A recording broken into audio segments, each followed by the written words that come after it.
So he sat down in meditation to think how I should write this. How should I make all these issues clear to people?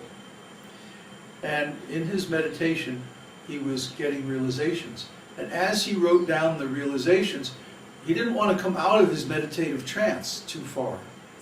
So he just wrote very short little notes, like you might write in a class while hearing a lecture.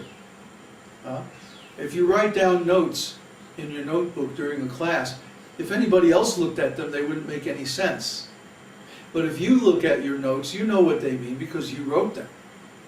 Similarly, if you look at Vyasadev's notes from meditation, and you don't know what he's talking about, you wouldn't have a clue. Just to read the sutras all by themselves is very daunting.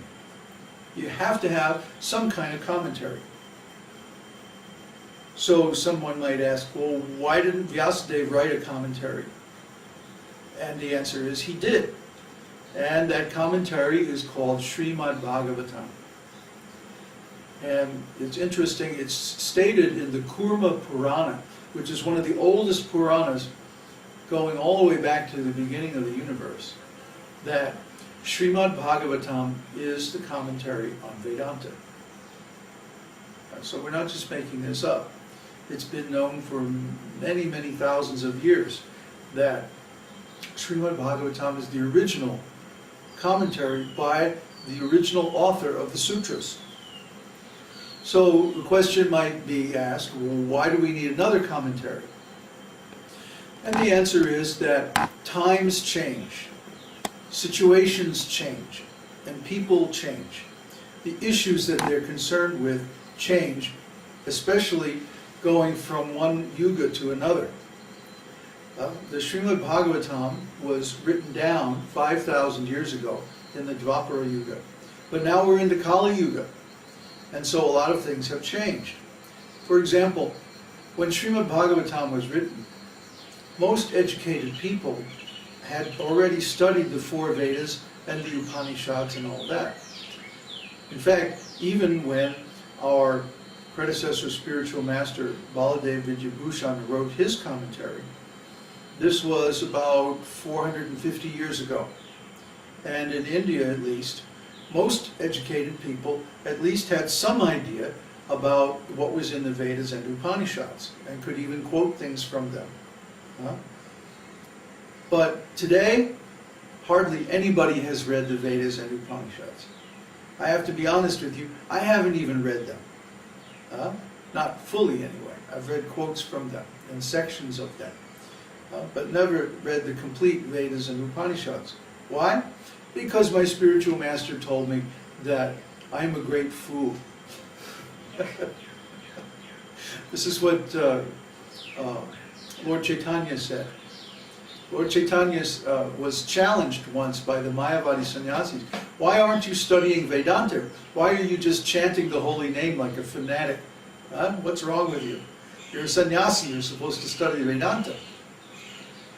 And Lord Chaitanya said, well, I guess you're right, but my spiritual master told me that I'm a great fool, that I can't really understand Vedanta. And so I should just chant the holy name, and that would give me everything I need for spiritual advancement. So this made them really think, because Lord Chaitanya was well known as being the greatest scholar of his time. So if he isn't qualified to study Vedanta, who is? Right? And of course the answer is almost nobody. Because to really study Vedanta, you have to know the Upanishads inside and out. And this means a lifetime of study in a Vedic academy with a bona fide spiritual master. And who is able to do that? In these days, almost nobody. So we need an easy way to understand the truths of Vedanta-sutra without having to become experts in all the different Vedic subjects and background knowledge. So this was given in Srimad-Bhagavatam. Srimad-Bhagavatam means the beautiful story of the personality of Godhead. Bhagavan. Bhagavan means the Supreme Personality of Godhead. And specifically it means one who is full, who is complete in 6 opulences. Those are power, wealth, fame, knowledge, beauty, and renunciation. Anyone who is complete, full, unlimitedly opulent in those 6 qualities is fit to be called the personality of Godhead. So we see there's been many incarnations, many appearances of the Supreme Person in this universe since the beginning of time. And the most prominent of these are narrated in Srimad-Bhagavatam. The story of Nṛsiṁha is there, and the story of Matsya Avatar, Kurma Avatar, Vamana Avatar, and so many others. Ram, and of course, the highlight is the pastimes of Krishna, which took place only 5,000 years ago in Vrindavan. So we can understand by reading Srimad-Bhagavatam that the actual conclusion of Vedānta-sūtra is the Supreme Personality of Godhead. That means the real subject of the Vedas is the Supreme Personality of Godhead, Parabrahman. Param means the highest, and Brahman means the source of everything. So, if the ultimate subject of the Vedas is the Supreme Personality of Godhead, that means that this is the actual subject of the whole Vedas. Just like in my book, my example, if I'm writing a book on musical composition, I may have to cover so many other subjects just to explain what I'm talking about in terms of musical concepts. So similarly, the Vedas, if they're talking about the highest level of God realization, they may have to discuss so many other subjects first. And the reader may have to become qualified in those subjects before he is fit to actually understand the conclusion of the book. So this is why the Vedas seem to take so much time and space to explain about things that may seem mundane, like different religious rituals, different yogic practices, different kinds of meditation, and the structure of the society, and so many other things. Because these are prerequisites for realizing God. And if we don't understand these prerequisites, or actually haven't become realized in those prerequisites, how can we realize the ultimate subject matter of the Supreme Personality of Godhead? It's not possible. Therefore, the Vedas go step by step. And if you study the 4 Vedas, and then the Upanishads, and then the Vedanta, and then the Puranas, especially Srimad-Bhagavatam, you will understand all these things. So, Srila Prabhupada knew that we didn't have much time.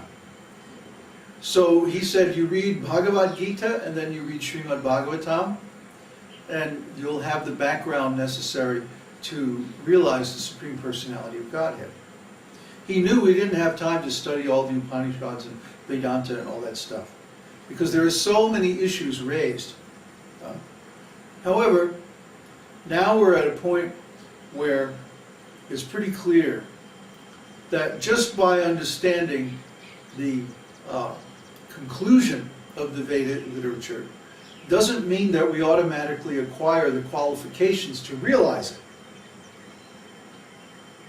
ISKCON was a perfect example of that, because even though there were so many people chanting Hare Krishna, performing arti and kirtan and deity worship and so many other things, still there were so many problems. And how many actually became self-realized? Very few. So we can understand there's something missing. And Srila Prabhupada gave the clue when he said, I want to have 3 levels of examinations. Bhakti Shastri would be examination on Bhagavad Gita and Sri Ishopanishad. Bhakti Vaibhava would be an examination on Srimad Bhagavatam and Nectar of Devotion. And finally, the Bhakti Vedanta examination would be on Chaitanya Charitamrita and Vedanta-sutra. There's several letters where Srila Prabhupada wrote about this. He wanted these 3 examinations, 3 levels of scholarship. And he said anyone who passes the Bhakti Vedanta examination would be able to initiate disciples. So this is very clear. How you become a guru in our lineage, following Srila Prabhupada, is to have comprehensive knowledge of all the scriptures, including Vedanta-sutra. But Prabhupada didn't get to translate and comment on Vedanta-sutra because he untimely left this world. So